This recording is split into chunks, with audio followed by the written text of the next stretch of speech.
तो 30-35 लाख देने के बाद भी इतनी दिक्कतें और बैटरी बेकार, एक नंबर भाई, गई गाड़ी गई। एक बेस मॉडल वाली फील, धक्का लगाकर तो लेकर जा रहे हैं 20 lakhs वाली सो कॉल्ड डीवीज। इस दिक्कत के बारे में तो खुद महिंद्रा ने भी नहीं सोचा होगा। वो तो किसी तरह पहुंच गई, लेकिन B6 वहां से हिली ही नहीं। Hello guys, this is Shubham, all the way from auto Guru India, और आज एक बार फिर another day another Mahindra. Guys, पिछले कुछ महीनों से महिंद्रा फिर से एक बार चर्चे में है, और इस बार अभी थार रॉक्स के लिए नहीं बल्कि ईवी ट्विंस के लिए, जिसका हमने ऑलरेडी डिटेल रिव्यू बना दिया था। अगर आपने उससे मिस आउट कर दिया हो तो पहले उसे देख लें। तो गाइस, आज मैं आपके साथ इसके 7 नेगेटिव्स को शेयर करूंगा, जिससे आप इसे लेने से पहले जरूर कंसीडर करिएगा, और इसके ऊपर महिंद्रा को इम्प्रूवमेंट भी करनी चाहिए। और अगर आप सोच रहे हैं कि 7 नेगेटिव्स ही क्यों, तो ऑफ कोर्स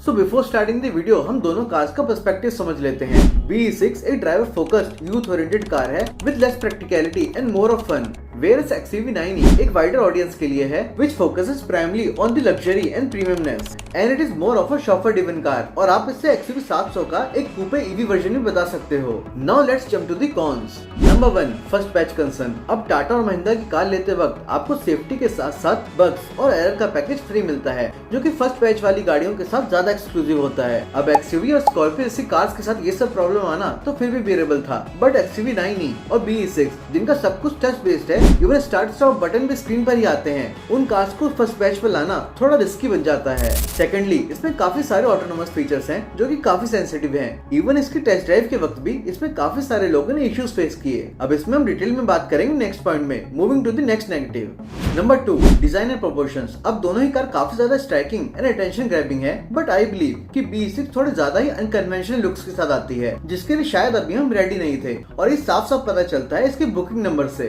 क्योंकि इधर मैक्सिमम लोगों ने XUV9e को ही बुक किया है।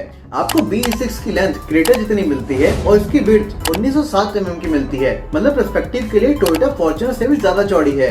अब आप सोचो, एक छोटी सी लेंथ की कार, वो भी इतनी विड्थ के साथ, एक न्यू एज ड्राइवर के लिए काफी प्रॉब्लमेटिक बन सकती है उसको मनोवर करने के लिए। अब आप कहोगे कि इससे तगड़ी रोड प्रेजेंस तो मिलेगी, बट इसकी ग्लॉस ब्लैक क्लाइडिंग का क्या, जो बात बात पे गद्दी भी होगी और साथ में इसमें स्क्रैचेस का खतरा भी बना रहेगा। मतलब कार वॉश के साथ साथ डिटेलिंग का तगड़ा खर्चा अलग। Number 3, functionality and usability of controls. Honestly XUV9e इन मामलों में काफी ज्यादा सॉर्टेड है, बट अगर आप BE6 लेते हो तो कुछ एक फंक्शनैलिटी इश्यूज आपको काफी ज्यादा परेशान कर सकते हैं। जैसे इसमें आपको aircraft thrust style gear knob मिलता है, जो कि दिखने में तो काफी ज्यादा फ्यूचरिस्टिक है, बट उतना स्मूथ नहीं है। As a gear selector knob इसका स्मूथ फंक्शन करना उतना ही इंपॉर्टेंट है जितना की गाड़ी में सेफ्टी का होना। एट द सेम टाइम इसमें आपको पुल टैप्स इनर डोर हैंडल्स मिल जाएंगे, जो कि आपको 3 करोड़ वाली पॉर्श का फील तो देंगे, बट इंडियन यूसेज के हिसाब से वो इतने प्रैक्टिकल तो बिल्कुल भी नहीं है, क्योंकि लोग काफी ज्यादा स्ट्रगल करने वाले हैं इसे ऑपरेट करने के लिए, और किसी कारण से अगर ये वियर आउट हो गए या फिर इसमें कोई कट लग गया तो आप डोर्स को खाली बाहर से ऑपरेट कर सकते हो, जो कि इतने पैसे देने के बाद आप एक्सपेक्ट तो बिल्कुल नहीं करोगे। Number 4, accessibility. पूरी कार के मैक्सिमम कंट्रोल्स आपको टच बेस्ड मिलते हैं या फिर टच स्क्रीन में मिलते हैं, which is to futuristic.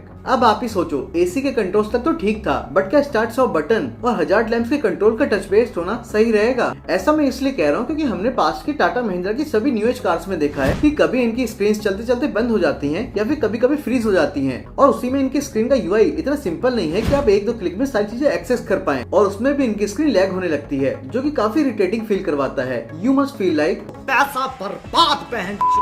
Number 5, space issues. अब अगर आप XUV9e ले रहे हैं तो उसमें ये प्रॉब्लम नहीं मिलने वाली, बट अगर आप BE6 ले रहे हैं तो उसमें ये प्रॉब्लम फॉर श्योर मिलेगी ही मिलेगी। फर्स्टली इसका कूपे SUV डिजाइन होने की वजह से पीछे लोग उतने कंफर्टेबल नहीं हो पाएंगे, ऊपर से इतनी तगड़ी विड्थ होने की वजह से इसमें 3 लोग कंफर्टेबल नहीं रहने वाले। ये कहने को तो 5 सीटर है, बट इसमें बैठ सिर्फ 4 लोग ही पाएंगे, और उसमें भी कंफर्टेबल सिर्फ आगे वाले लोग ही रहने वाले हैं। अब इनके साथ की GF आपको स्पेस नहीं देती तो BE6 इज नो डिफरेंट।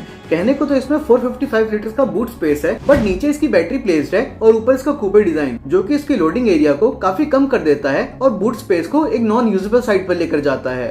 हाँ भाई, क्योंकि अभी बॉर्न ईवी प्लेटफॉर्म पर है, तो इसमें आपको आगे एक फ्रंट मिलता है जिसमें इतना तगड़ा स्पेस मिलता है कि जिसमें आप अपना सिर्फ चार्जर रख सकते हो, उसके आगे तो सोच भी मत लेना। Number 6, lack of important features. अब कहने को तो कार में 2 सेगमेंट के ऊपर के फीचर्स हैं, लिटरली कार के बाहर के साथ साथ अंदर भी कैमरा मिलता है जो आपको मॉनिटर करता है, बट को ड्राइवर सीट को आप अभी भी मैनुअली ही मूव करोगे, जो कि दोनों गाड़ियों का हाल है। बट ये feature MG Hector, Tata safari, even Alcazar जैसी कार में भी मिलता है। इवन इसमें 1 टच डाउन और 1 टच अप पावर विंडो वाला फीचर भी सिर्फ ड्राइवर साइड ही मिलता है जो कि होंडा सिटी जैसी कार में भी मिलता है। अब अगर आप BE6 ले रहे हो तो उसमें स्पेस नहीं मिलता, मिडिल पैसेंजर के लिए हेडरेस्ट नहीं मिलता और रियर सनशेड नहीं मिलता, जो कि वेन्यू और सोनेट जैसी कार्स के बेस वेरिएंट में आते हैं। Now just for a moment मान लेते हैं कि BE6 एक ड्राइवर फोकस्ड कार है, बट XUV9e की रियर सीट्स में आपको वेंटिलेटेड सीट्स नहीं मिलती, जो इसकी आधी प्राइस में आने वाली किया सिरोस में मिलती हैं। अब सिरोस की बात कर ही रहे हैं तो सिरोस की रियर सीट्स को आप मल्टीट्यूड वे में एडजस्ट भी कर सकते हो, पर इन दोनों ही कार्स की रियर सीट्स को रेक्लाइन ही कर सकते हो, वो भी ज्यादा एंगल पर नहीं। एक कंसर्निंग चीज भी मिसिंग है, जैसे जिन भी कार्स में थर्ड पैसेंजर डिस्प्ले ऑफर किया जाता है उसमें एक फंक्शनैलिटी होती है कि ड्राइवर उस स्क्रीन को नहीं देख सकता,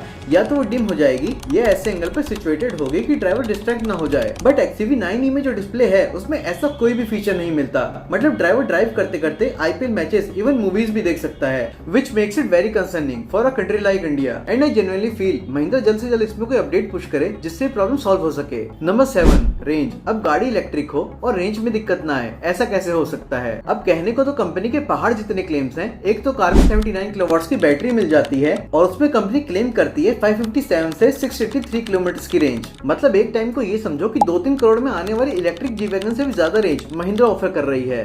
अब ये फिगर सुन के तो सबको लगा ही होगा कि फाइनली इलेक्ट्रिक कार थोड़ी सेंसिबल हो गई, बट जब इसकी डिलीवरी स्टार्ट हुई तो रिव्यूअर्स को छोड़ के किसी भी कस्टमर को क्लेम रेंज जैसा मिलता जुलता मिला ही नहीं। किसी को 250 तो किसी को 300, ये ज्यादा से ज्यादा 350। अब मे बी ये रेंज वाला इशू फर्स्ट बैच का है, आगे चल के किसी सर्विस में या फिर किसी अपडेट के बाद सॉल्व हो जाए, बट इस 683 किलोमीटर का क्लेम रेंज किसी भी एंगल से सेंसिबल तो नहीं लगता। देखो अगर आप इस कार को लेने का प्लान कर रहे हो इसकी रेंज देखकर, तो आपको इसके लॉन्ग टर्म रिव्यू का वेट करना चाहिए। बाकी वो इन्फॉर्मेशन भी देने के लिए हम बैठे ही हैं, बस आप सब्सक्राइब कर लेना। 9/8 जो कि एक बोनस पॉइंट है और हो सकता है कि कार एंथुसियास्ट को ये पॉजिटिव लगे, बट मुझे नेगेटिव लगता है और मैं आपको सजेस्ट करूंगा कि इस पॉइंट को आप लास्ट तक देखें। And the point is too much power. आपने एक लाइन तो सुनी ही होगी, great power comes with great responsibilities, जो कि इन कार्स पर पूरी तरह सूट होती है।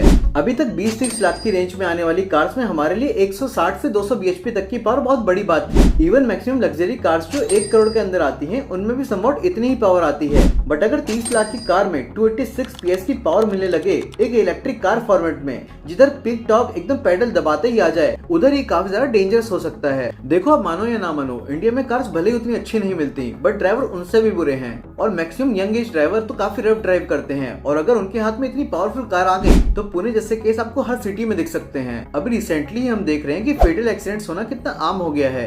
इवन BE6 की टेस्ट ड्राइव के टाइम ही 2 एक्सीडेंट्स हो गए। यहीं से एक इश्यू और खड़ा होता है कि कार में इतने सारे सेंसर्स हैं कि अगर कोई सेंसर कहीं से लग गया तो वो डैमेज हो जाएगा और डैमेज होने के बाद कार स्टार्ट नहीं होगी, जिसके बाद आपको लिटरली RSA बुलाना पड़ जाएगा। And this shows how delicate these cars are. तो ये थे कुछ major negatives of XUV9e and BE6। Guys इसमें मैंने सिर्फ मेजर पॉइंट्स को हाईलाइट किया है और कुछ चीजें लाइक चार्जिंग एंड इंफ्रास्ट्रक्चर वाले इश्यूज सारे ही EVs के लिए एप्लीकेबल हैं, तो उन्हें ऐड करना इतना सेंस नहीं बनाएगा।